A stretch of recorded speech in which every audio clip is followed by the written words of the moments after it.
Spurs playing Man United.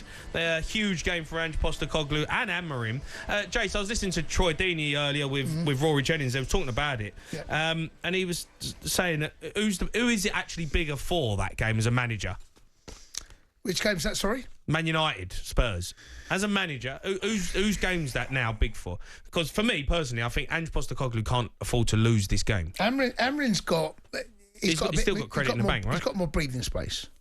You can't be judging him right now. And you're now judging this guy well into his second season. Yeah. So now it's so difficult because even though we have a laugh and a joke and, but what you can't argue with is the injuries to Spurs have been devastating, right? There's no getting away from that. The truth of it is, though, that Spurs have been in this slump long before these injuries became a massive factor. This has been a reoccurring theme, probably now for about 16 months, something like that. Yeah. Right? This has been a slowly but surely spiral. And Ange Postecoglou, it's quite... I saw his interview the other day when, he's leaning on the injuries, and I don't blame him because it's a factor. But the truth is, these have been knocking around these bad results for quite a while. Amorim has come in and he's a little bit stuck between the squad he's got and the system he wants to play. What does he do to get the best out of these? He's in a muddle, mate. The pair of them in a muddle. It feels like it should be a draw because neither manager really has got control over what's going on with their squad. No one's convincing. The pair of them aren't convincing right now. Who's it bigger for? I'd probably say Ange. If Ange loses this, it's another defeat. And there's off the field stuff going on with Man United at the moment. It's Jim Ratcliffe's in the back page as much as Amorim. Yeah. I know Levy's under pressure because of what the fans are going to do, and there's a protest coming up. But Spurs have been in this spiral, this flux for God knows how many years. 5, 6, 7, 8. How many years you want to put? Man United, this is new to them. Man United are one of the biggest clubs, if not the biggest club in world football. They're now entering an era where the fans are having to accept maybe the future looks like them being like Newcastle were. Think about Newcastle under Ashley. Man United might be walking into that kind of scenario where cost-cutting is absolutely imperative for the long-term future of the club. Yeah. And so Jim Ratcliffe's come in. He's got all of the book. I don't know. We'll never know. Ineos have looked over what the Glazers have given them and he's invested a huge amount of money. He looks like he's now taken over the everyday running of the ship. The Glazers are now sat there going, well, this is your problem now, even though we've had it for the last 20 or whatever years. You've inherited this, you've invested, now you fix the problem. I said, Jim Ratcliffe's trying to deal with a football club, the way he's managed his businesses. Football's a unique industry, mate. There's no other industry do I know where you can lose money yet still function the way a football club does. They don't make money, football clubs, in terms of, businesses make money. Their shares go up. Most football clubs, the money comes in, goes out to wages. The percentage to wages, money earned, going out to wages, huge percent to the players, and rightly so. But he's gone in there and gone, well, how come we've got the biggest workforce of a football club in the country? Over 1,000 people working with this club. What are they doing? He's now trimming it. Well, somewhere there's going to have to be a point where those cost-cutting measures, they're going to have to impact on everything the way the club is run.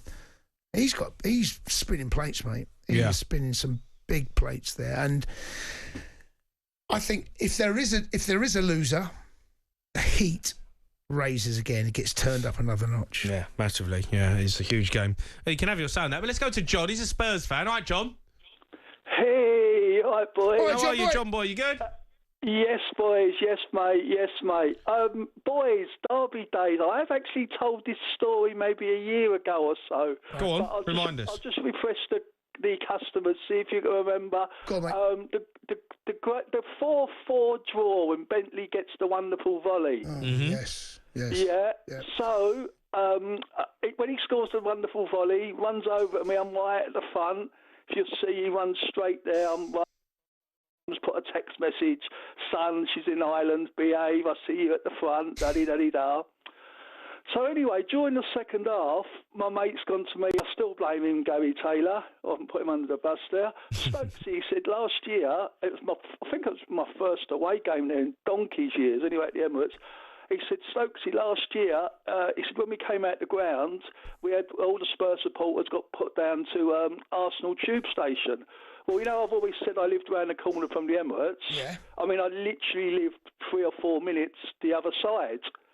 Right. So, at the 89th minute, I've left the grounds. I said, we're 4-2 down. So as I get to the top of the thing, I heard the Arsenal fans saying, I think they might have got one back. But anyway, I've gone into my flat, into there. My missus has gone to me, oh, so what was the score? I said, useless. I said, absolutely useless. I said, we lost 4-2. I said, it could have been 4-3, but as far as I know, 4-2. As I turned the telly on, oh, I'm gutted. There's Aaron Lennon giving his shirt to the fellow who was next to me. Oh, the fellow who was standing right next to me, Aaron Lennon's giving his shirt to him. Oh, John, boys. John. Why did I never, ever, Why is with football fans leaving? No, hold on. Boys, I never leave early, ever. John. Yeah? You're a disgrace. I know, and I must have been the nearest Spurs fan. Out of the 3,500 Spurs John, fans you there, lived closer than the centre spot. I was almost ready to run back in. I was there. Why have you left early? Because my mate said to me, Stokesy, because all the Spurs... No. Why have you left early? Don't give me Stokesy. Oh, yeah, no, because he said the Spurs... No, don't give me Stokesy. What? Right, why have you left early? And don't mention my mate and don't mention the word Stokesy. Right, why did you leave early? I lived to the right. Of Drayton Park. First left and... No. Didn't ask where you lived. Didn't ask where you lived. And the answer to that... No, then, if I say... the Spurs supporters got marched down to Arsenal tube station, which is to the left, when you come out the way in. John. And I'm just to the right. I'm 4 minutes away. John. I'll even give you the road I used to live in if you want. No. No one cares. Here's the question. What? Boys, why is it so complicated? I'm still gutted. When it's on Sky, in the 89th minute, I turn over. I cannot watch the last thingies. Right. The equaliser. Right. Well, he told you why he leaves the game, Jace. He left the game because he don't want to go left. He wanted to go right. That's right, yeah. So he left early instead of getting marched out of the way down to the tube station. Where's Stokesy fit into this? I'm Stokesy. Stokesy? So you were chatting to yourself. No wonder you left. Gary Taylor said to me, Stokesy, this time last year. Right, you're Stokesy. I'm Stokesy. Right, so who's Tails? No, Gary Taylor's my mate. Okay, Gaz. So we've got Gaz and Tails, right? Or Stokes? Stokesy. I'm Stokesy, John Stokes. Right, you're Stokes. So Gaz and Stokesy are sitting there. How'd the conversation go? So, I've given up. We had been drinking since 11:30 in the morning, even though it's a night game. Okay, there's so many questions. So even if you had to do a left, right? No, I do the right in drinking. You do a right. Okay, it's irrelevant, right? You do a right. Yep. Okay. Painful. What is the journey? If you have to do a right, how much more added to your journey is it to get back to your flat that you saw the goal that Spurs equalised? What's the journey time?